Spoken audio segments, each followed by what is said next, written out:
recently, I don't know if you guys heard of Peng Shuai, the tennis player. She came out and accused an official of sexually harassing her. Bro, next day she disappeared.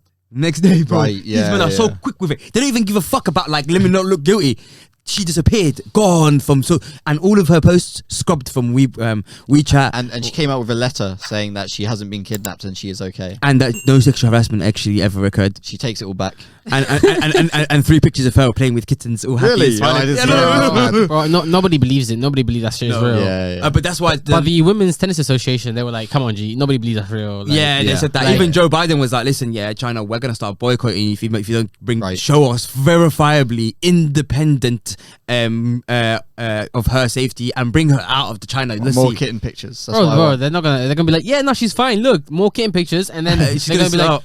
Peng who? What's her name again? But she doesn't want to play tennis anymore. She's given up. What happened to that billionaire that licked off? Do you know what I mean? You're gonna forget next week. You're gonna forget. I think he actually got let go in the end. He did. After he done changed his mind, he noticed who the boss really is. Bro, you're gonna change if you change your mind and you start like basically apologizing all that shit.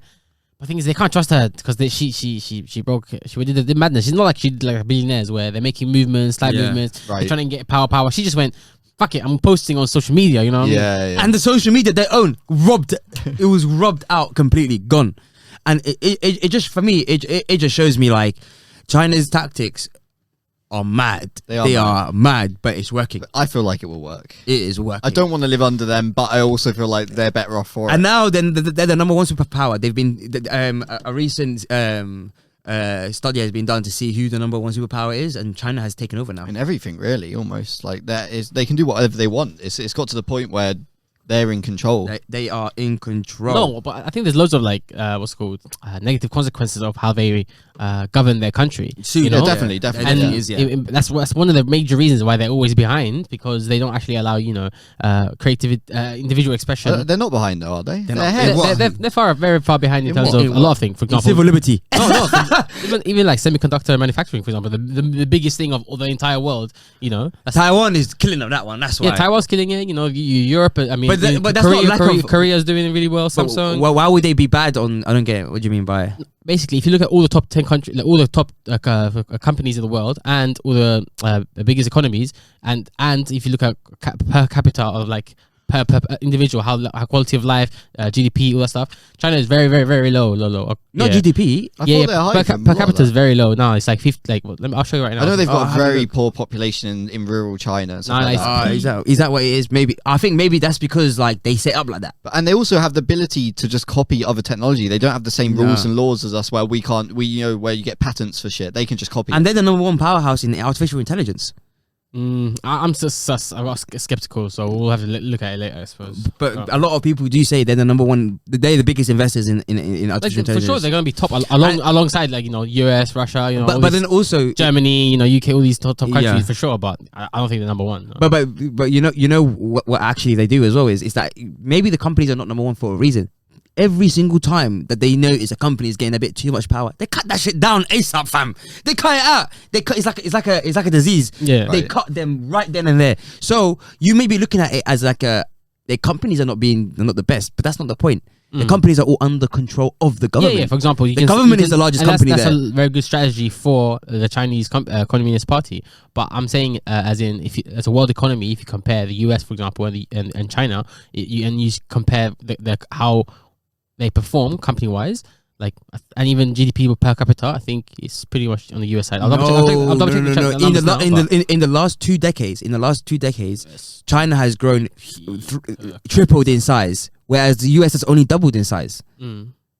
In economy-wise, rate of growth might be different. Yeah. In economy-wise, yeah. So China is far ahead, and they're the number one superpower now. Literally, a study has been done recently to confirm they are the number one powerhouse in the world. Or what metrics do they use anyways? Like, I couldn't tell you exactly. Like, for example, military, obviously, the US is like number one. Obviously, like.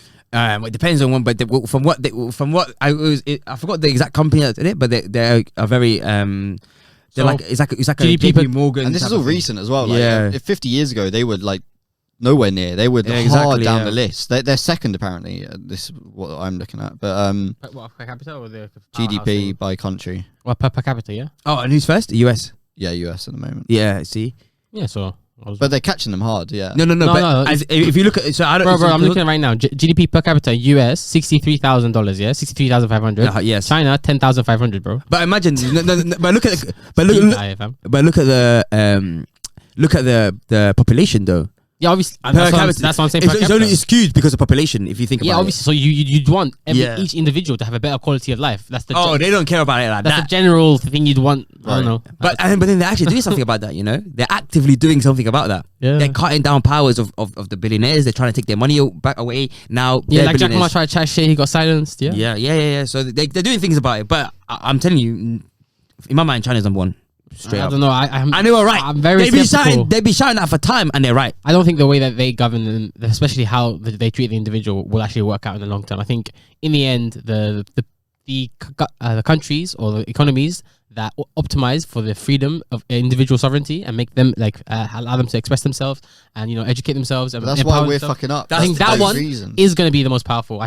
Regardless, I think. Still, you mean in the far long term? In the very long term, if I had to pick which side to pick, let's say China or US, I'm going to pick probably US, for example. Oh, no, not at all. Yeah. And the reason I say this, and personally, the reason I say this, because the US isn't going to be innovating.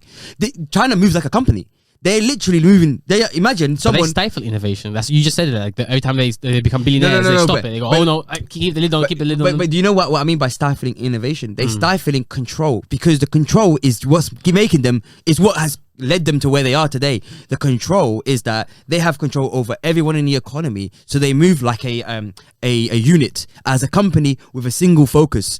And because they have this single focus, they're making innovations easier and quicker. However, when someone goes out of that focus, like these massive companies or these billionaires, they cut them out to bring them back in focus. The focus part is where that's how they're winning, because the US are infighting. Yeah, I agree with that part. I think the US is fucking up because of their infighting, because of the politics. But they set that up on purpose, and because of the way they govern, that focus, that direct focus, is what's going to win them in the long run. Maybe my only kind of hope, my only caveat slash hope is that the population gets angry due to the control that they're being put under, and then they start doing huge protests to then topple the government. That's when Tiananmen Square happened, right? Exactly. So that's the thing. When the China, before they even start hearing rumblings of that, boom, cut off. Silence. It's like they cut that shit out ASAP.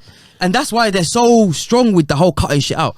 And that's why, for me, as long as they keep cutting shit out like that, they're gonna be far on the way ahead. Yeah, of but the for US. example, we spoke about it in the last couple of podcasts. We've seen multiple Chinese companies, one of the largest development companies, like Evergrande, for example, fucking up. And one of the reasons because they're fucking up is because the Chinese have a lot of corruption in their companies, because they're overseen by the government, and the government is slightly inefficient. I say slightly, I think very inefficient, really, and that causes people to just siphon a lot of money on the side. Take money into in the pocket, blah blah blah. Do you not think that that's only happening because the government allowed it to happen? That's what I believe. Maybe it could the Chinese government, if they didn't want it to happen, best believe it will not be happening. Yeah, because for example, this guy, for example, the Chinese tennis player, to bring it back actually, to bring it full circle, I guess he was only able to get away with everything because there's a sort of, I guess, I don't know, unwritten rules where these politicians can basically get away with things, and it's normally on the hush hush. So for the first time when somebody, as long as you're aligned with the party, yeah, exactly. So for the first time when somebody exposed, such I think it was the vice president of the party or something like that, one of the top politicians in China, anyways. Mm-hmm. So it was very very big news anyway. But yeah, we'll see how it goes. But I think the control for me, 100%, because it's been working so far. Yeah, it has worked so far completely, and we can see why. And you know what? These guys have been setting it up like this. They've brought up all of Africa. They've brought up all of Africa, bro. They're so smart. And what they're doing is they're making sure the children that they're upcoming are all going to be smart. Right. We are played, bro. We are being played. Yeah, I can see that fit. And then, so, and you can see we're trying to also kind of now do a bit of, actually accountment and housekeeping now, because we're starting to realize the Chinese are moving too mad and we need to actually do something. So, bro,